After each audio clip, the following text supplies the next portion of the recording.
بسم الله الرحمن الرحیم. قدرمند لیدونکو اوریدونکو او ګرانو هیوادوالو سلامونه احترامات مې ومنئ. نن 18 د نومبر کال 2015 چې د دوشنبه ورځ سره سمون خوري ستاسو په خدمت کې حاضر یم. د نن ورځې موضوعات لکه د مخکې په څیر نړیوال موضوعات دي، سیمه ییز دي. په خیبر پختونخوا، بلوچستان او په کراچۍ کې درانه ګواښونه او بریدونه دي د پاکستان پر پوځ باندې، او همدارنګه ستاسې پوښتنې، تبصرې او ځوابونه دي. مهم خبر دا دی چې په دې وختو کې تاسو ګورئ چې دوه طرفه دوه قطبه لګیا دي، مختلف تحلیلونه تجزیه کوي د تاجکستان نږدې کېدل افغانستان ته. په عین حال کې چې یو هیئت اسلام آباد ته ځي، یو هیئت کابل ته راځي. هلته وزیر دفاع ځي، هله وایي دا د تاجکستان او پاکستان سره لاس یو که د افغانستان مقابل کې نظامی حملاتو ته تیاری نیسي. ځکه چې د تیر 4 کالو کې د دواړو موقف یو، تاجکستان د افغانستان په خلاف و، پاکستان د هغې ځینه د داعش لپاره نفر راخیستل، د هغې سره همکاري اقتصادي دا اعلان کړی و چې د مخالفین ته تشویق کړي او تربیه کړي د افغانستان په مقابل کې. دا شی یعنی یو واقعیت دی چې دا تیر شوی دی. نو اوس ځکه چې جسترین یو حرکت کیږي، دغه نه منفي تعبیرات او تاغم کیږي. خو په دې تیرو 4 کالو کې د باوجود د دغه ټولو حرکتونو یو ټکی چې موږ همیش ورسره ویلی دی هغه دا و چې دا سیمه د روسیې سیمه ده، دا د امریکې سیمه نه ده. او امریکا دلته غواړي چې لاس یې بری، امریکا غواړي چې پانګونه وکړي دلته او لاس ولري. خو روسیه دا زغملی شي؟ نشي زغملی. نو دا موږ څنګه دا ویلي چې تاجکستان څومره مخکې لاړ شي، په اخر کې به روسیې ته سر ږدي لپاره دی چې دا سیمه د روسیې ده او روسیه دا سیمه بل چاته نشي پرېښودی. نو د همدې بابت نه اوس چې دا کوم تغییر کلي تاسو ګورئ، دا د روسیې هغه فشار دی چې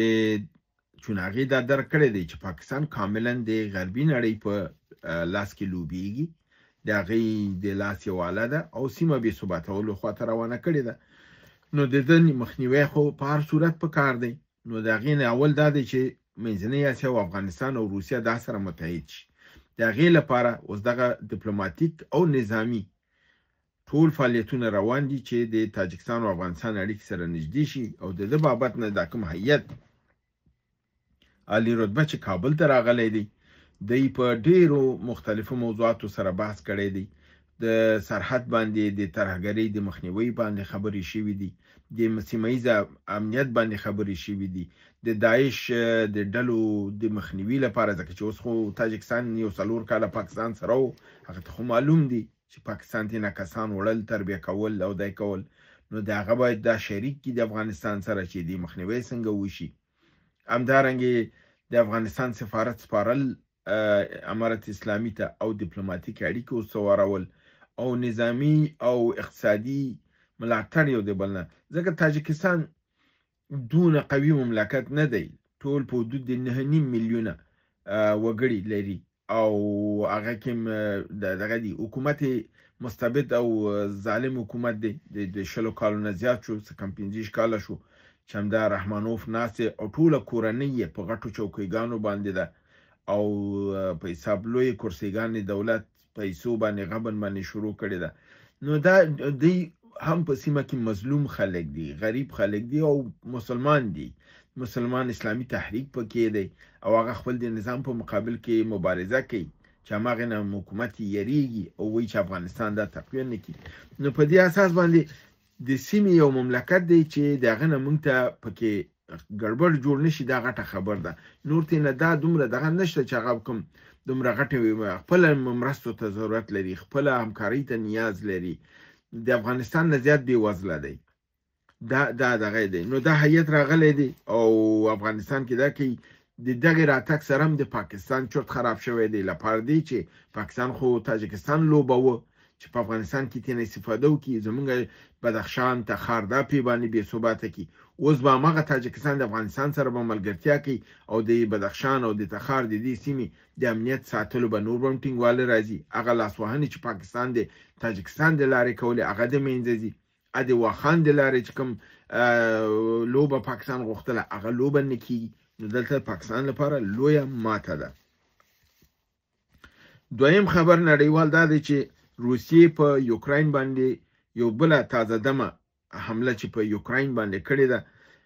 په هغه په کیف په ساحه کې کړې 430 ډرون یا په باندې ورستولې دي او یعنی بمبارد کړي دي او 18 میزایلونه په باندې ویشتي دي او د دنه بر علاوه د دغه په خار کې سنوري اسی هم نورې تر ولکې لاندې راوستي دي او د یوکراین ډیر زیات تعداد عساکر نور وژلي دي. په نړیوالو خبرونو کې بل مهم خبر د شاه عبد الله دویم شاه عبد الله بن حسین سفر دی پاکستان ته چې ټول د ایران دي چې د په ناببره توګه ول راغی. د دې باز تاسو دا وایم چې د دې ناببره توګه سفر خپل سفر نه دی، دا استول شوی دی د اسرائیل په ذریعہ باندې چې پاکستان سره د دغه خبري وکي چې په غزه ته د قوا چې راځي البته دا د اسرائیل سره به د اړیکې څنګه د اسرائیل په ذریعہ او بل دا چې د اسرائیل او د پاکستان لیدل چې په مصر کې شوی په اردن کې سره شوی نو اردن یو د هغه کسان نه دی چې د پاکستان او د اسرائیل ترمنځ مراودات جوړ کړي دي او کې دي چې دا سفر هم د هغه مسایلو د پخلی لپاره ترڅو د اسرائیل او د پاکستان مسایل نور هم مخکې لاړ شي ځکه چې ما تاسو ته ویلو چې د پاکستان لوی درستیز مارشال عاصم منیر اړیکې د اسرائیل سره ډېر نږدې دغه دي. خپل د شاه عبد الله اورندار چې دا ثروت الحسین چې دا شاهزادګۍ دا خو پاکستانی ده، د پاکستان نه ده، د یو ډیپلوماټ اکرام الله خان لور ده او په 1980 کې د مشر ورور یعنی د شاه حسین د مشر ورور حسن بن طلال چې هغه وخت کې دغه پیسې ولی عهدو د 1915 نه تر 1999 پورې دی ولی عهدو او ممکنه و چې د پادشاه شي چون د شاه عبد الله مور انګلیس وا نو د خپل د زوی لپاره پادشاه باندې دغه وکړو د دوه وختي مرګ نه مخکې هغه معزول ک او د پادشاه ک نو هغه حسن بن طلال چې دی هغه پاکستان زوم دی د دل سره د فامیلی اړیکې دي او د شاهي کورنۍ اړیکې دي په هغه اساس باندې د سره الته کول شي چې په اطمینان سره خبري وکي او دا روابط سره نور مستوار کی ترڅو چې کوم اسرائیل یا امریکا کوم دند ورکړي د پاکستان په اړه هغه په صحیح توګه باندې زیاته راوړي. همدارنګه د افغانستان کې د یو خبر مختګ دا شوی دی چې د هوایی سیستم رادار یو ولګید چې دا ویل کیږي چې دا به هم نظامی فضایی دغه به کنټرول لاندې راوړي او هم د افغانستان د هوایی حدودو لپاره دا ویل کیږي چې خو رادار دی، قوي رادار دی او په حساب توانایي ډیره زیاته ده. خو فکر کوم چې دا هغه رادار نه دی چې کوم یو په 8 د اکتوبر ما په هغه باندې بحث کړو چې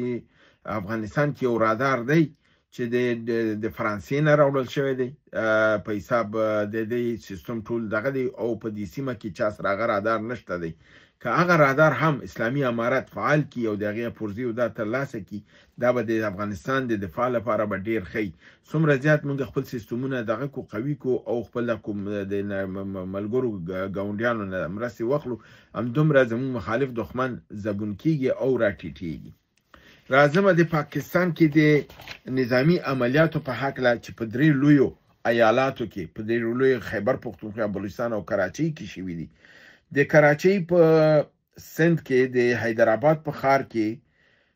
د یو میدان هوایی ته نږدې په لطیف آباد کې د پولیس په تانې سره یو ډیر کلک انفجار شوی دی، چاودنه شوې ده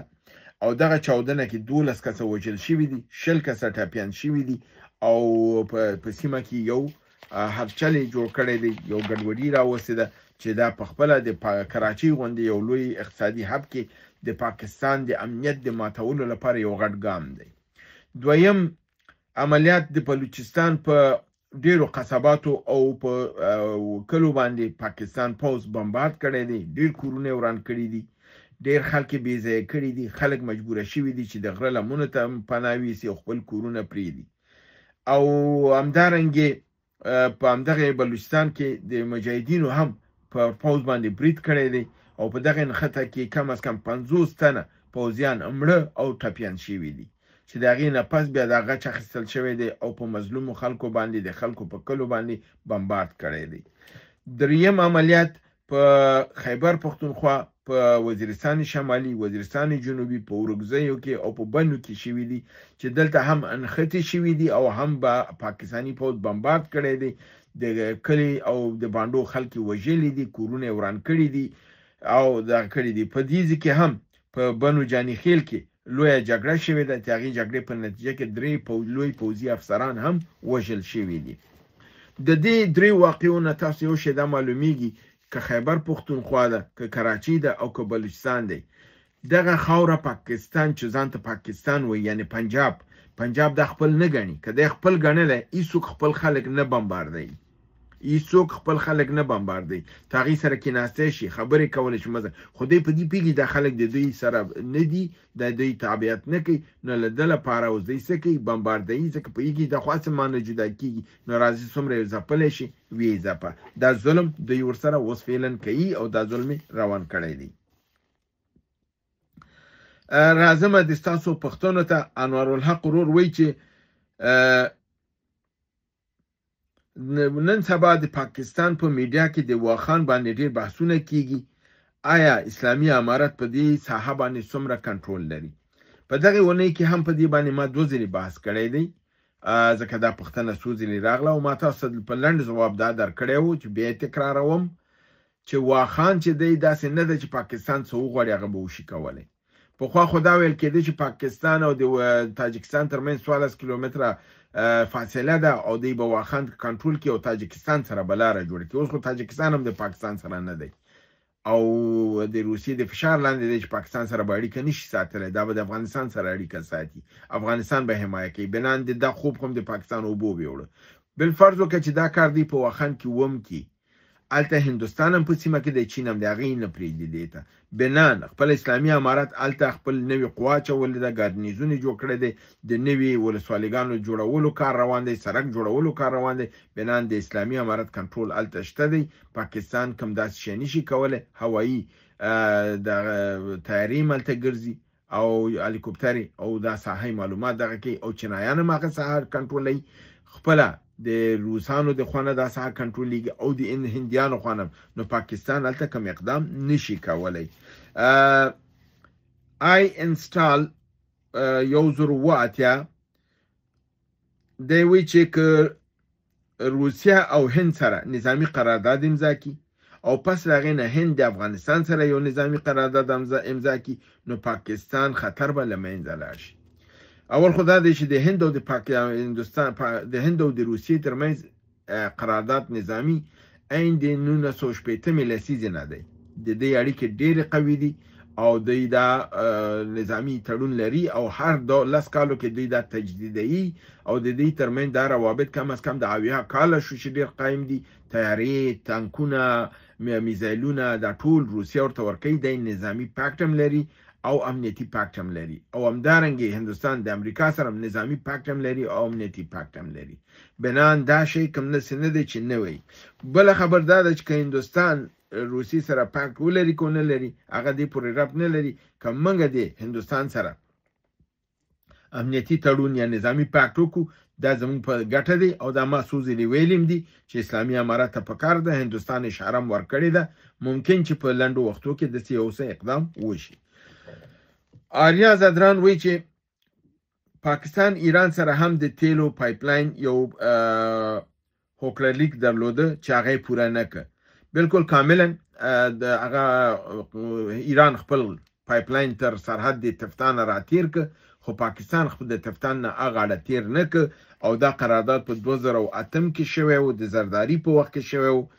او بیا دوی په دې کې ناکام شول. بیا ایران په دې باندې په نړیواله محکمه کې قضیه وکړله، 14 میلیارډ ډالر یې ترېنه جرمانه وغوښتله. بیا دوی د ایران خپو ته پرېوتل، وزرو زاري وکړې چې دغه موږ نه دا پیسې مه اخلئ، موږ خو خپله 14 میلیارډه چې دوی خو امریکا ته سجدې کوي، نو دا پیسې خو موږ نه لرو او موږ باندې د امریکا فشار دی، نو موږ دا پایپ نشو تېرولی. نو پرون شپه چې ما کوم خبره تاسو ته وکړله یا د استاد مسعود په ځواب کې مې وکړه هغه هم دا ده چې مونږ کوم غواړو چې سرحد وازي او کتړلې چې پاکستان پیپ تیر نه کی مونږ په پزور نه تیرول هغه دغه برخه ساده نه تیری نو که چې هغه نه تیری زو ته په پزور نه شو دغه د ایران سره قراردادو د سرحد کې د پایپ لاین تیر نه کړي چې د امریکای د یې نه تیر نه کړ نو د دې لپاره د دې سیمه کې چون ګټه په دې کې ګټه شته پکې مګرم چون د افغانستان او د هند ګټه پکې ډیره ده نه غواړي چې دوی ته دا ګټه ورسیږي محمد نور محمد 315 وایي چې شمشاد تلویزیون وایي چې پوتین د اهم د مذاکراتو خبرې کوي او ماته دا وایي چې تاسو وایي چې افغانستان تر څنګ ولاړ دی ورته د دوه خبرو کې کم تضاد نشته دوه خبرې صحیح دي که شمشاد کړي دي او کبل چا کړي یا زی درته کوم روسیې د افغانستان نه ملاتړ کړی دی بالکل کړی دی او دا سیاسي لحاظ نه یو درست موقف دی اما څنګه دا خبرم کړی ده چې د جنگ نه بخه دی چې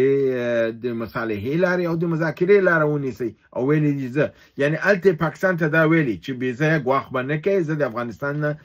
ملاتړ کوم او د ضرورتونه پوره کوم خو څنګه ورته دا خبره هم کړې ده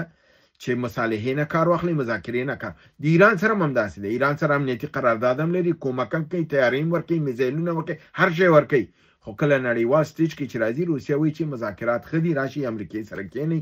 راشي ملګرو ملتونو سره کېني خبرې وکړي نو دې دوه خبرو کې کم تضاد نشته دی که تاسو ته کم تضاد ښکاري تاسو یې واضح کړئ زموږ ته کم ابهام پکې نشته دی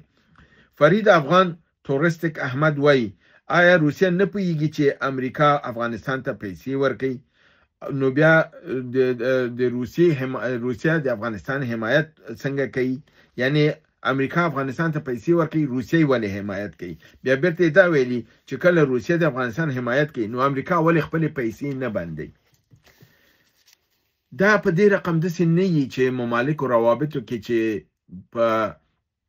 امریکا هم دلته مفادات لري روسیه هم دا نشي کولای چې د یو مفادات لپاره بالکل یو بل سره بایکاټ وکړي چې زه ته دلته یې نو دغه نه هغه هم لګیا د کوشش کې اسلامي امارت زړه تر لاسه راوړي افغانانو او دلته دا کې دام کوي هغه هم سرمایه ګزاري کوي دام سرمایه ګزاري کوي